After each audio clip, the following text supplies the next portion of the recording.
오늘은 영국의 블로거 데이비드의 이야기를 전해드리려고 합니다.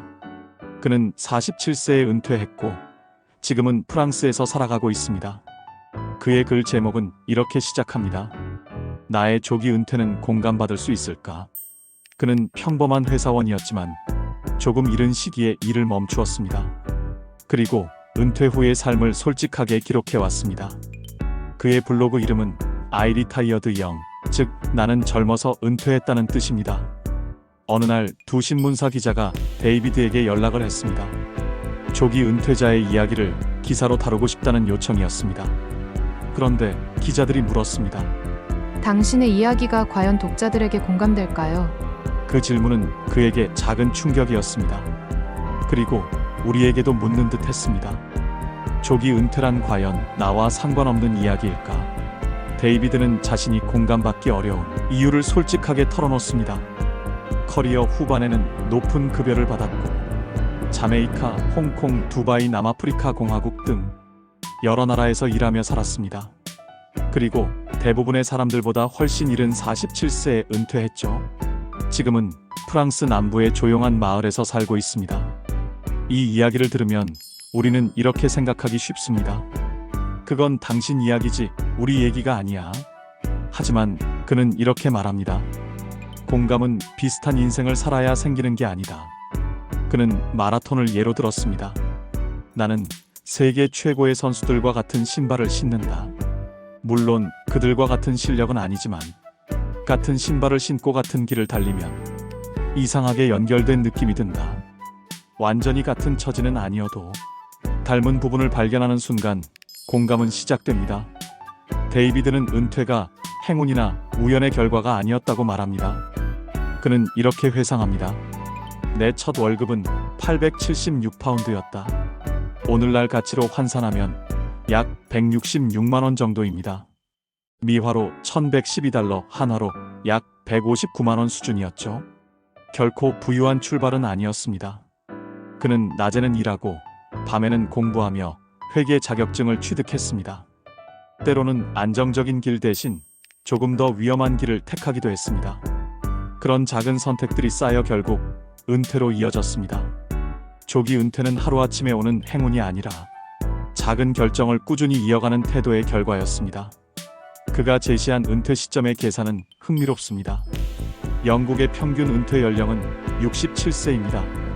그리고 활동적으로 살 수 있는 시기를 75세까지로 본다면 은퇴 후 건강하게 보낼 수 있는 기간은 약 8년이죠. 그런데 65세에 은퇴한다면 10년, 63세면 12년, 59세면 16년으로 늘어납니다. 단 몇 년을 앞당기는 것만으로 활동적인 인생의 길이는 훨씬 길어질 수 있습니다. 그는 이렇게 말합니다. 나는 90세에 1년 더 사는 것보다 60세에 1년 더 자유롭게 살고 싶다. 젊고 건강할 때의 자유, 그것이 진짜 가치 있는 시간이라는 겁니다. 결국 은퇴의 핵심은 돈의 크기가 아니라 언제의 자유를 선택할 것인가입니다.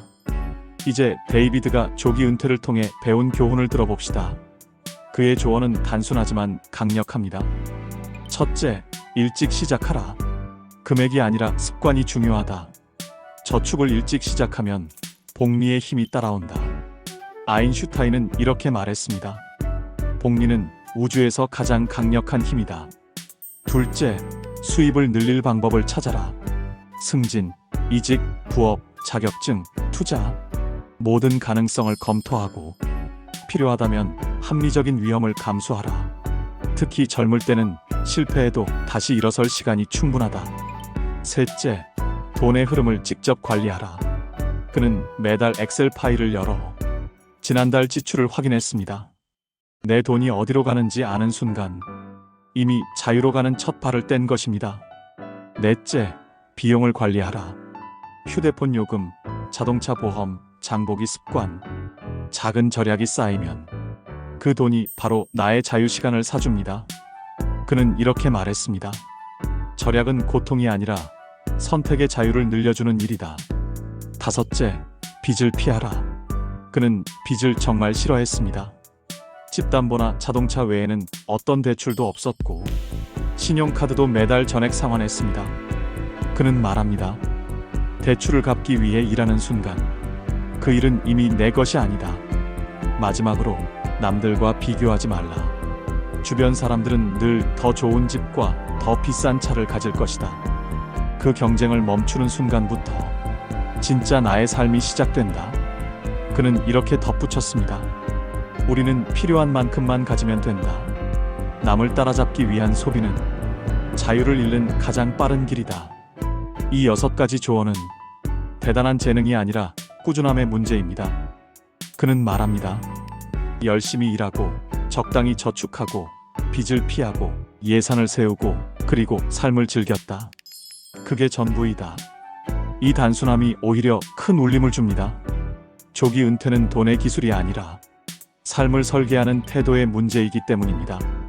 물론 그는 2023년의 현실도 인정합니다. 높은 인플레이션, 금리 상승, 생활비 위기. 누군가에게는 지금의 은퇴보다 생계가 더 시급한 과제일 수 있습니다.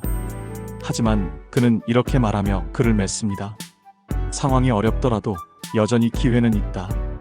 내 이야기가 그들에게 공감될지는 그들만이 알 것이다. 저는 이 마지막 문장을 이렇게 바꿔보고 싶습니다. 공감이 되든 안 되든 당신이 지금 이 이야기를 듣고 있다면 이미 마음속 어딘가에서 변화가 시작된 것입니다. 조기 은퇴란 돈을 모으는 계획이 아니라 삶을 다시 설계하려는 의지의 표현입니다. 누군가에게는 멀게 느껴질 수 있지만 그 태도는 누구나 배울 수 있습니다. 우리가 은퇴를 준비하는 이유는 일을 그만두기 위해서가 아니라 진짜 나다운 삶을 시작하기 위해서입니다. 그의 글이 던진 질문, 조기 은퇴는 공감받을 수 있을까? 그 대답은 공감은 닮은 경험이 아니라 닮은 태도에서 시작된다. 그 한 문장으로 오늘의 이야기를 마무리합니다.